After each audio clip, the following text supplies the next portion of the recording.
Exam 21 के platform पर आपका वेलकम है। इस भाग में हम लोग मॉडर्न इंडिया यानी आधुनिक भारत के इम्पॉर्टेंट क्वेश्चंस को देखेंगे और यह प्रश्न एग्जाम के दृष्टिकोण से बहुत ही इम्पॉर्टेंट है। तो आइए इन प्रश्नों को हम लोग प्रारंभ करते हैं और आप लोग एग्जाम 21 चैनल को सब्सक्राइब अवश्य कर लीजिएगा, जिससे आने वाले वीडियो का नोटिफिकेशन आप लोगों को तत्काल मिले। और यह क्वेश्चंस इंदिरा जीएस इंस्टीट्यूट के प्लेटफॉर्म पर भी अवेलेबल है, वहाँ पर भी इन प्रश्नों को आप लोग देख सकते हैं। तो आइए इस सेशन के प्रश्नों को हम लोग प्रारंभ करते हैं। इस सेशन का फर्स्ट क्वेश्चन है, बिहार और उड़ीसा में प्रचलित कमियौटी प्रथा का तात्पर्य था। ऑप्शन ए एक सामाजिक प्रथा, ऑप्शन बी एक धार्मिक कृत्य, ऑप्शन सी बंधुआ मजदूरी का एक रूप, ऑप्शन डी एक परंपरागत ग्राम्य संस्था। इसका सही आंसर होगा सी, बंधुआ मजदूरी का एक रूप। और यह कमियौटी जो सिस्टम था, प्रथा था, यह बिहार और उड़ीसा के क्षेत्रों में लागू था। यह इंपॉर्टेंट क्वेश्चन है, बार बार एग्जाम में पूछा जाता है। अगला प्रश्न है, मुजफ्फरपुर में किंग्सफोर्ड की हत्या का प्रयास कब किया गया? Option A 1908, option B 1909, option C 1907 and option D 1911। इसका सही आंसर होगा ए 1908 में। और किंग्सफोर्ड वहां के जज थे और इनकी हत्या का प्रयास किया गया था, लेकिन ये बच गए। ओके, अगला प्रश्न है, असहयोग आंदोलन का समर्थन किसने नहीं दिया या किसने नहीं किया? Okay, option A Motilal Nehru, option B Rajendra Prasad, option C Shaukat Ali and option D Annie Besant. इसका सही आंसर होगा D Annie Besant. Important question है। एनी बेसेंट ने नॉन कोऑपरेशन मूवमेंट का सहयोग या समर्थन नहीं किया। ओके, अगला प्रश्न है,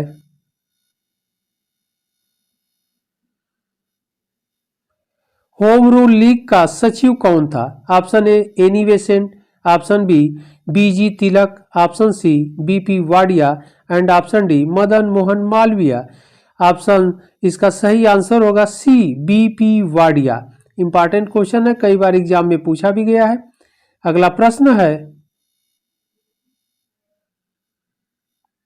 निम्नलिखित में कौन जालियांवाला बाग हत्याकांड की जांच हेतु गठित हंटर समिति का सदस्य नहीं था? Option A Lord Hunter, option B General Dyer, option C WF Rice and option C Sir Thomas Smith. इसका सही आंसर होगा B General Dyer.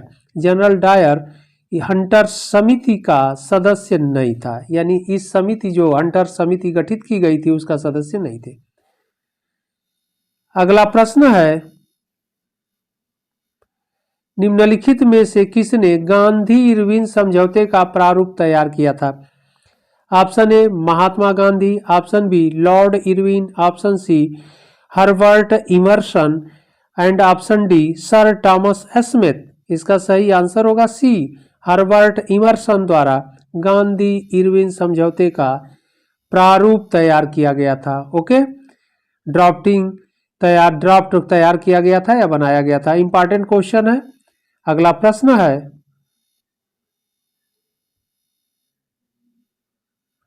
Mahatma Gandhi क्षणिक भूत की तरह धूल उड़ाते हैं, अस्तर नहीं उठाते, यह कथन किससे संबद्ध है?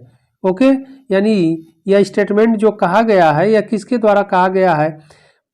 कथन को, स्टेटमेंट को एक बार फिर हम लोग देख लेते हैं। महात्मा गांधी क्षणिक भूत की तरह धूल उड़ाते हैं, अस्तर नहीं उठाते, यह कथन किससे संबद्ध है? Option A Bhimrao Ambedkar, option B Mohammad Ali Jinnah, option C Subhash Chandra Bose and option D Vinayak Damodar Savarkar. इसका सही आंसर होगा ए, डॉक्टर भीमराव अंबेडकर ने महात्मा गांधी जी के लिए यह कहा कि महात्मा गांधी क्षणिक भूत की तरह धूल उड़ाते हैं, अस्तर नहीं उठाते। इंपॉर्टेंट क्वेश्चन है, कई बार यूपी PCS में पूछा भी गया है। अगला प्रश्न है,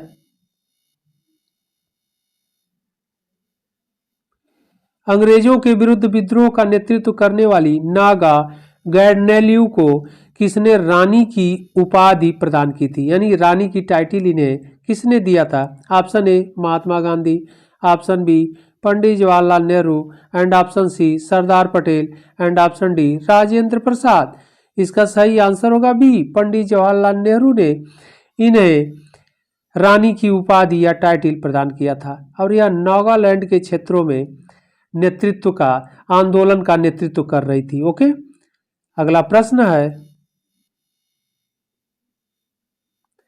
महात्मा गांधी ने दांडी यात्रा किस आदर्श वाक्य के साथ आरंभ, यहां आरंभ है, आरंभ की थी। ओके, ऑप्शन ए विजय अथवा मौत, ऑप्शन बी करो या मरो, ऑप्शन सी अभी अथवा कभी नहीं, एंड ऑप्शन डी अंत तक लड़ो। इसका सही आंसर होगा डी, अंत तक लड़ो।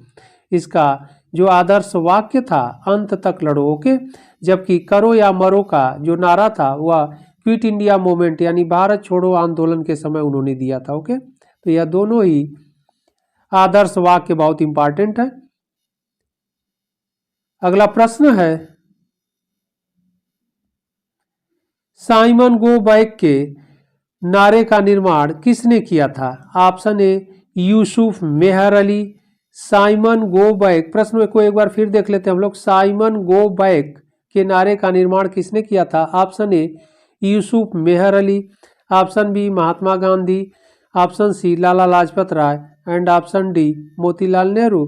इसका सही आंसर होगा ए, यूसुफ मेहर अली द्वारा। ओके, अगला प्रश्न है, महात्मा गांधी ने भारतीय राष्ट्रीय कांग्रेस से कब त्यागपत्र दे दिया। ऑप्शन ए सितंबर 1934, ऑप्शन बी सितंबर 1935, ऑप्शन सी अक्टूबर 1934, एंड ऑप्शन डी अक्टूबर 1935। इसका सही आंसर होगा ए, सितंबर 1934। ओके, अगला प्रश्न है, निम्नलिखित में से किसने असहयोग आंदोलन के प्रस्ताव को लिखा था। Option A Chittaranjan Das, option B Mahatma Gandhi, option C Motilal Nehru, and option D Madan Mohan Malaviya. इसका सही आंसर होगा बी, महात्मा गांधी।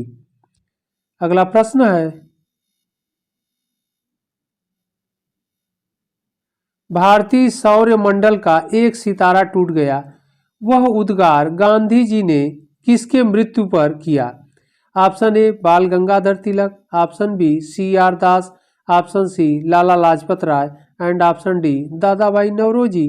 इसका सही आंसर होगा ए, बाल गंगाधर तिलक के मृत्यु पर गांधी जी द्वारा यह स्टेटमेंट दिया गया कि भारतीय सौर मंडल का एक सितारा टूट गया। ओके, बहुत इंपॉर्टेंट है, एग्जाम में पूछा भी गया है। अगला प्रश्न है, इनकलाब जिंदाबाद का नारा किससे जुड़ा हुआ है। Option A Chandrashekhar Azad, option B Ramprasad Bismil, option C Sardar Bhagat Singh, and option D Lala Hardayal. इसका सही आंसर होगा सी, सरदार भगत सिंह से जुड़ा हुआ है इनकलाब जिंदाबाद का नारा। ओके, अगला प्रश्न है, बर्लिन पहुंचने के उद्देश्य से सुभाष चंद्र बोस ने काबुल में किस नाम से पासपोर्ट प्राप्त किया। Option A Orlando, option B मलसूदा, option C Hamid, and option D Abid Hussain. इसका सही आंसर होगा ए, ओरलैंड, और पूरा नाम था ओरलैंड मजोटा के नाम से उन्होंने पासपोर्ट प्राप्त किया था। बहुत इंपॉर्टेंट क्वेश्चन है, कई बार एग्जाम में पूछे भी गए हैं। अगला प्रश्न है, भारत छोड़ो आंदोलन के दौरान कहाँ की समानांतर सरकार सर्वाधिक दीर्घजीवी सिद्ध हुई। Okay, option A Ballia, option B Satara, option C Talcher, option D Tamluk. इसका सही आंसर होगा बी, सतारा। सतारा महाराष्ट्र में पड़ता है, और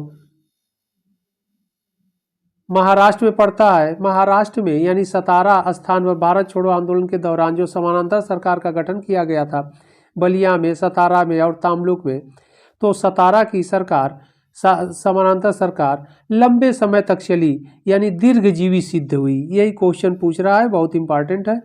अगला प्रश्न है, वे कौन समाजवादी नेता थे जिन्होंने हजारीबाग जेल से भागकर भारत छोड़ो आंदोलन का नेतृत्व किया। Option A Ram Manohar Lohia, option B Arora Asaf Ali, option C Jayaprakash Narayan, and option D Narendra Dev. इसका सही आंसर होगा सी, जयप्रकाश नारायण। अगला प्रश्न है, व्यक्तिगत सत्याग्रह के लिए विनोबा भावे को प्रथम सत्याग्रही चुना गया था। दूसरा सत्याग्रही कौन थे या दूसरा सत्याग्रही कौन था? Option A doctor Rajendra Prasad, option B Pandit Jawaharlal Nehru and option C Rajagopalachari and option D Sardar Vallabhbhai Patel. इसका सही आंसर होगा बी, पंडित जवाहरलाल नेहरू को दूसरा सत्याग्रही चुना गया था, जबकि प्रथम सत्याग्रही विनोबा भावे थे। ओके, इंपॉर्टेंट क्वेश्चन है, कई बार एग्जाम में पूछा जा चुका है। अगला प्रश्न है,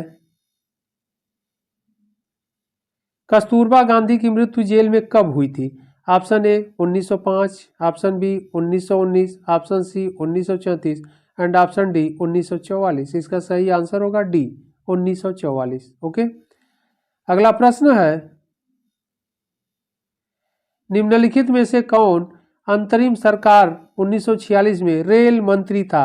option A Baldev Singh, option B T Chundrigar, option C Asaf Ali and option D Abdul Rab Nishtar. इसका सही आंसर होगा सी। ओके, अगला प्रश्न है, झंडा समिति के अध्यक्ष कौन थे? Option A B R Ambedkar, option B J V. Kripalani and option C doctor Rajendra Prasad and option D P Khetan. इसका सही आंसर होगा बी। ओके, तो यह इम्पॉर्टेंट, इस सेशन के इम्पॉर्टेंट क्वेश्चन थे। आप लोग इन प्रश्नों को अच्छे से देखिएगा। हम लोग इम्पॉर्टेंट प्रश्नों के साथ फिर मिलते हैं अगले भाग में। तब तक के लिए धन्यवाद।